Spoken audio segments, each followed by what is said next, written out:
ہر آدمی سے اللہ سوال کریں گے، کسی دوسرے آدمی کے بارے میں دوسرے سے نہیں پوچھیں گے کہ تم نے ہم کو پہچانا کہ نہیں پہچانا. اور پہلا سوال یہاں برزخ میں ہوگا، فرشتہ پوچھے گا من ربک کا. سب سے پہلا سوال یہی ہے.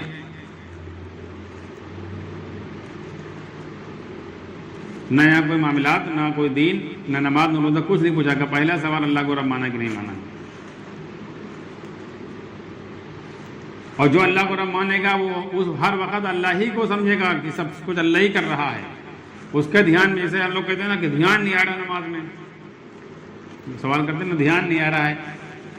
دھیان کوئی ایسی چیز نہیں کہ آپ لے آؤ الگ سے. جیسے اب آدمی کوئی مئی جون کے مہینے میں کہے یار جاڑا نہیں آ رہا ہے، تو جاڑا کو تمہارے بس میں نہیں کہ جاڑا لے آؤ. وہ جب اللہ لائیں گے تب آئے گا، ہے کہ نہیں. اب گرمی آ رہی نا، ابھی مارچ جو چل رہا ہے، ابھی گرمی شروعات ہوئی ہے. ابھی مئی جون میں سخت تو گرمی ہوگا. آپ کو کہ یار رجائی کب اڑی ہے کہ جاڑا نہیں لگ رہا ہے، تو جاڑا لگے گا ہی. جاڑا آئے گا نا، جاڑا تو جب اللہ لائیں گے تب آئے گا. تمہارے لانے تھوڑے ہو سکتا ہے. تو جیسے ہم لوگ کہتے ہیں دھیان ہم کو ایسی چیز تھوڑے خرید کر لے آؤں، یا کوئی کسی طریقے سے منہ بنا لیں، کسی طریقے سے اپنی شکل بنا لیں تو دھیان آ جائے گا. دھیان تو اللہ دیں گے. تو اللہ کو جب پھول طریقے سے رب مان لیں گے دھیان آ جائے گا. بھائی ہر وقت یہ سمجھیں گے اللہ ہمارے اوپر ہاتھ ڈال رہا ہے، اللہ ہی آنکھ میں روشنی دے رہا ہے، اللہ ہی زبان میں بولنے کی طاقت دے رہا ہے، اللہ ہی سننے کی طاقت دے رہا ہے، اللہ ہی نے پیاس لگائی، اللہ ہی پیاس بجھائے گا، اللہ ہی نے بھوک ہار ڈالا، اللہ ہی پیٹ بھرے گا، اللہ ہی نے نیند ڈالی، اللہ ہی نیند کی حاجت پوری کرے گا. اور پھر جتنے ہمارے باہر کے حالات ہیں اللہ ہی نے حالات پیدا کیا، اللہ ہی دور کرے گا. تو جب ہر وقت اللہ ہی کی طرف ہمارا دھیان ہوگا تو ہر وقت تو اللہ کا دھیان رہے گا ہی. رہے گا کہ نہیں رہے گا؟ نماز میں بھی اللہ کا دھیان رہے گا. اور اگر دھیان نہیں ہے، دیکھو وہی بات آ گئی یہاں بھی. اگر اللہ کو رب تسلیم نہیں کیا ہے اور اللہ کو رب نہیں مان رہے ہو، اللہ کا دھیان نہیں، تو چاہے اتنے عمل کر لو.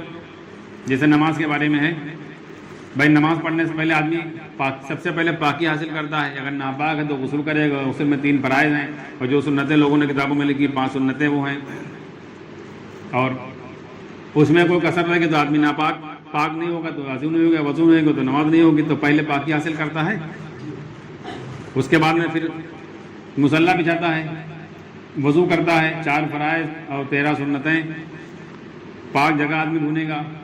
15 واجب، 14 فرائض، 51 سنتیں، سورہ فاتحہ، قرآن اور رکوع سجدے کی تسبیح، حضور صلی اللہ علیہ وسلم کے طریقے پر رکوع سجدہ، سب کچھ اس نے اس طریقے سے کیا ہے. نہ نماز میں کسی سے بات کی، نہ نماز میں ریا خارج کی.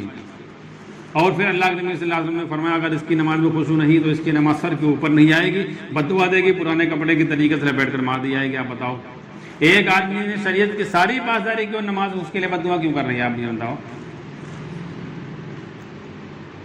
اس میں اللہ کے رسول صلی اللہ علیہ وسلم نے یہ نہیں کہا کہ کوئی سنت چھوٹ جائے گا تو بد دعا کرے گی، کوئی فرض چھوٹ جائے گا بد دعا کرے گی، کوئی واجب چھوٹ جائے گا بد دعا کرے گی.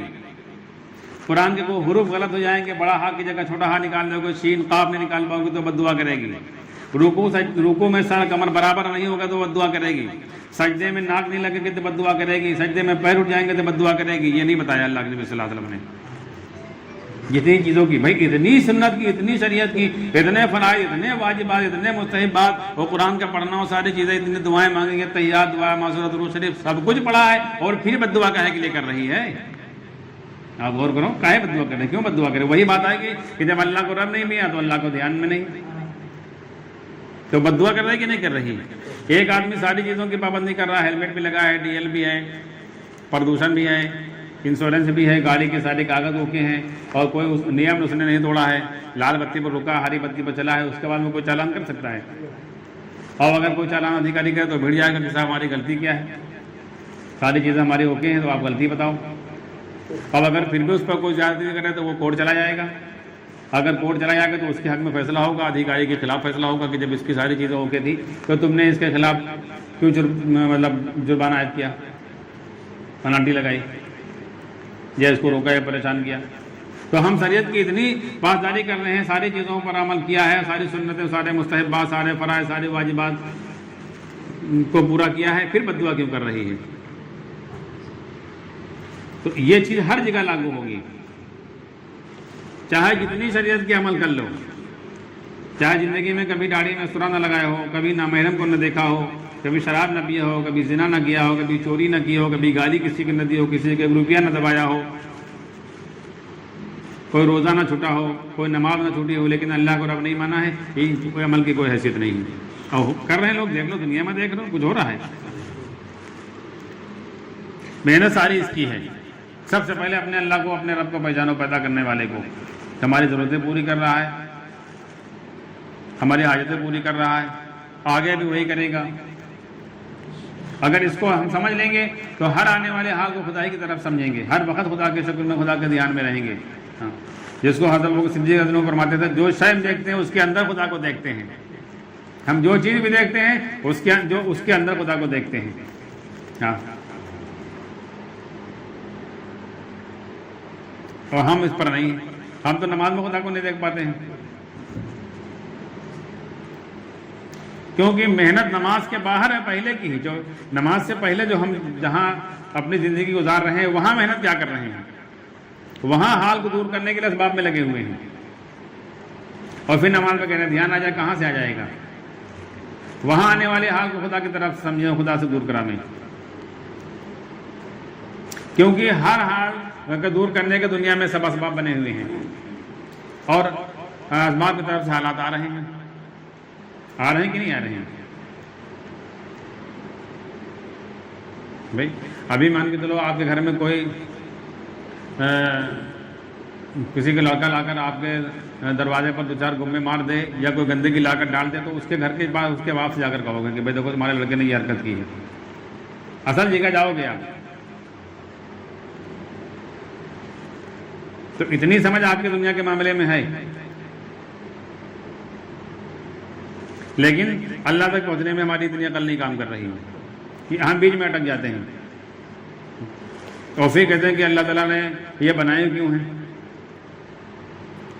اور اللہ پر بھروسے کیا، اللہ پر ایمان کی جب بات کی ہے تو کہتے ہیں کہ نہیں، فلانے نے کتاب میں لکھا ہے، فلاں مولانا صاحب یہ کہہ رہے تھے کہ یہ اللہ پر ایمان تھوڑے ہے کہ اللہ بھروسہ کر کے بیٹھ جاؤ، بلکہ بڑھیا قسم کے اسباب بناؤ پہلے، اور دل میں رکھو کہ ہاں بڑھیا قسم کے پہلے اسباب بناؤ، اور پھر اللہ پر بھروسہ کرو۔ اگر اللہ پر بھروسہ ہے تو اللہ کے مقابلے میں دوسری چیز لائے گا کیوں؟ پہلی بات تو یہ ہے کہ نہیں؟ اللہ پر بھروسہ ہے تو دوسری چیز لائے گا کیوں؟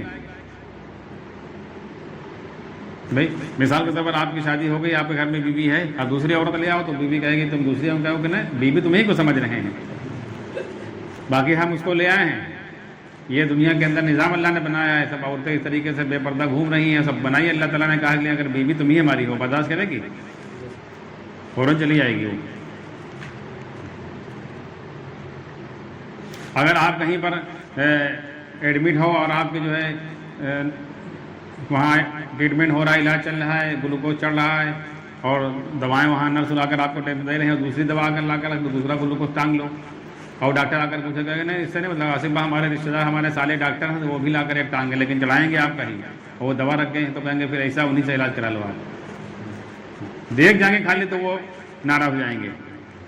تو اللہ کتنے غیور ہیں، اللہ کتنے بے نیاز ہیں، ہم نے اس میں اللہ کو کمزور، اللہ کو محتاج سمجھا یہاں کہ نعوذ باللہ اللہ ایسے یہ کام نہیں کر پائیں گے۔ مسئلہ سارا یہیں آ کے پھنس جاتا ہے۔ اس لیے انبیاء علیہ الصلوۃ والسلام کی پہلی محنت یہ ہوتی تھی کہ پہلے ہر جگہ سے جہاں جہاں سے ہماری پرورش جڑی ہوئی ہے ہر جگہ سے پرورش کاٹ دیتے تھے، اس کی محنت کراتے تھے، جو اس پر آ جاتے تھے اس پر آ جاتے تھے ان کو عمل بتلاتے تھے، باقی کسی کو عمل نہیں بتلاتے تھے۔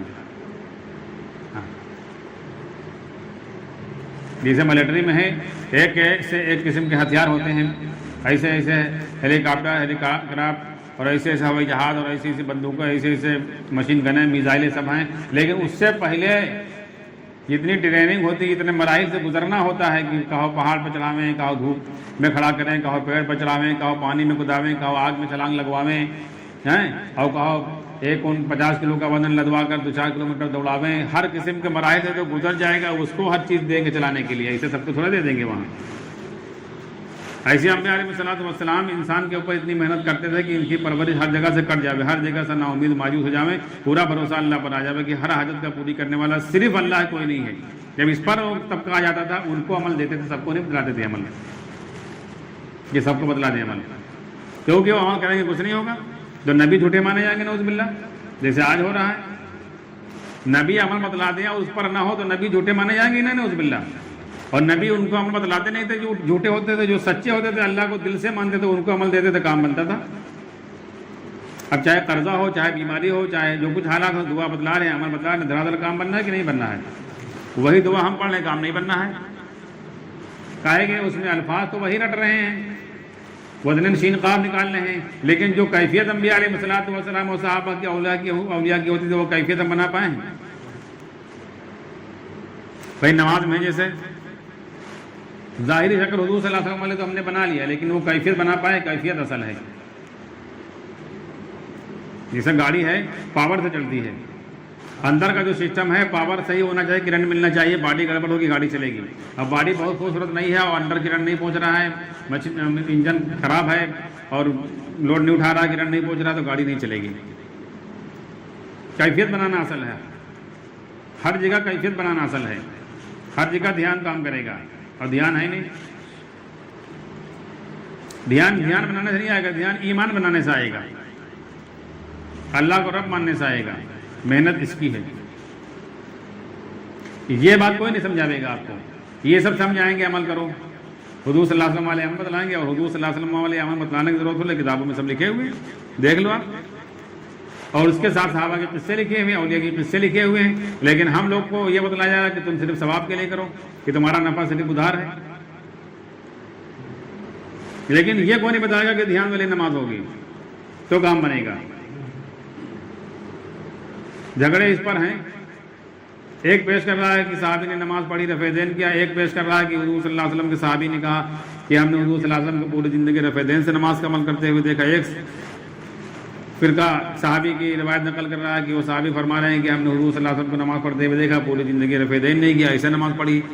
اب جھگڑے اس پر ہو رہے ہیں، جھگڑے اس پر نہیں کہ حضور صلی اللہ علیہ وسلم والی کیفیت کہاں سے حاصل کرو گے۔ اولیاء وہ کیفیت محنت کر کے حاصل کر لیتے تھے، اور کوئی فرقے والا جو ہوگا چاہے جس فرقے میں ہو، وہ پہلی بات تو یہ سمجھائے گا، دوسری بات اگر کچھ ایمان کی اور آخرت کی، اللہ کے رب ہونے کی، اللہ کے قدر ہونے کی بات کر بھی لے گا، لاسٹ میں آپ کو لا کر یہاں کے رکھے گا کہ اپنے فرقے کے عمل کا جماعتی والا ہے۔ اول تو مولانا یوسف جو ایمان سمجھاتے تھے وہ ان کو اسی کو رد کرتے تھے، کہتے ہیں جھوٹی باتیں ہیں ان کی، وہ سب آئی نہیں انہیں کی، یہ کہتے ہیں۔ جیسے کہ غیر مسلم کہہ رہا تھا کہ یہ پہلی قوم ہے جو اپنے نبی کو جاہل کہتی ہے، پھر تو دنیا کی پہلی قوم جو اپنے نبی کو جاہل کہہ رہی ہے۔ ایسے ہی یہ پہلا فرقہ ہے دنیا میں جو اپنے بانی کی بات رد کرتا ہے۔ حضور صلی اللہ علیہ وسلم کو جو امی کہتے ہیں تو امی کا مطلب یہ نہیں ہے کہ نعوذ باللہ حضور صلی اللہ علیہ وسلم یہ پڑھنا لکھنا نہیں جانتے تھے، حضور صلی اللہ علیہ وسلم نے اللہ سے سب چیزیں سیکھی تھیں۔ جس نے اللہ سے سیکھی اس کو یہ کہو کہ پڑھنا لکھنا نہیں جانتا ہے، آپ غور کرو۔ بھائی ایک آدمی حکیم ہے جو کہ ڈگری لے کر آیا ہے طبیہ کالج سے، اور ایک آدمی کے باپ دادا خاندانی حکیم ہے وہاں سے سیکھ لیا، تو کیا اس کو حکیم نہیں کہو گے؟ بھائی ایک آدمی نے مدرسے میں پڑھا، حافظہ کی ڈگری لی ہے، اور ایک گھر میں پڑھا ہے ابا سے اپنی اماں سے، اس کو حافظ نہیں کہو گے؟ حضور صلی اللہ علیہ وسلم نے اللہ سے سیکھا ہے ساری چیزیں، جو علم آپ کے پاس تھا وہ کسی کے پاس نہیں تھا، تو آپ کہو گے کہ نعوذ باللہ پڑھے لکھے نہیں تھے؟ ہم اپنے نبی کو یہ کہیں گے؟ تو پہلی وہ ہندو کہہ رہا تھا پہلی قوم یہ ہے جو، اور اس نے آگے کہا یہ پہلی قوم ہے جو کہتی ہے، دنیا کی پہلی قوم جو اپنے نبی کو جاہل کہتی ہے، اس لیے کہتی ہے کہ ہر زمانے کے اعتبار سے اپنے اعتبار سے حدیثیں لے آتے ہیں، یہ خود لکھ کیونکہ حدیثیں اس نے کہا حدیثیں بعد میں لکھی گئی، نبی نے نہیں لکھائی ہیں، تو ان کے ماننے والے اپنے زمانے کے اعتبار سے حدیثیں فٹ کر لیتے ہیں، اس لیے کہتے ہیں نبی نے تو پڑھا لکھا، نبی تو پڑھے لکھے نہیں تھے اور انہوں نے کچھ لکھا پڑھی نہیں کہ تو ہم کر رہے ہیں اپنی مرضی کے حساب سے مسئلے بنا رہے ہیں۔ بھائی یہ کہہ رہا کہ یہ حرام ہے، کہہ رہا حلال، پتہ نہیں نبی نے کیا کہا، کچھ معلوم ہے آپ کو؟